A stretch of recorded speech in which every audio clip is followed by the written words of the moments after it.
Hello friend, જો આ મારા ઘરે આ એક વેલ થઈ છે અને એની સાફ સફાઈ ચાલે છે.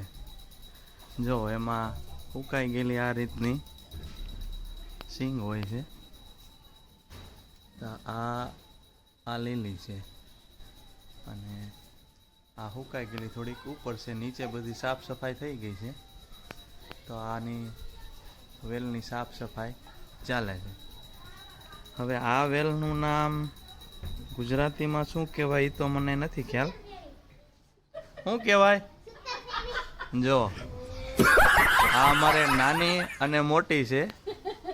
આ નાની છે અને ઓલી છે એ મોટી છે. આ નાની એમ કે આ સૂતર ફેણી કહેવાય. પણ આ જે વેલ છે અને એના આ ફૂલ આવે છે. હા જો આ ફૂલ છે.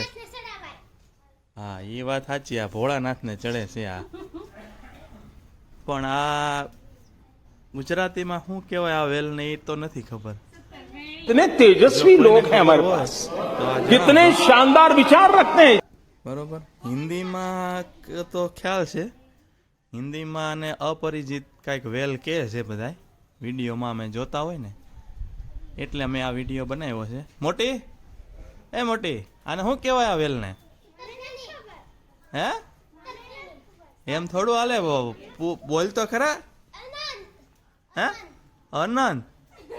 લ્યો આ બીજું નામ આવ્યું પાછું, અનંત. જોઈ લ્યો આ વેલ. જેને ખબર હોય એ કમેન્ટમાં લખજો અને આ વિડીયો પણ શેર કરજો અને લાઈક કરજો. હા હજી એક વાર બોલી દો. સરપ્રાઈઝ કરવાની છે તો હા ઠીક, તો હરખું બોલજે, શીખી જજે.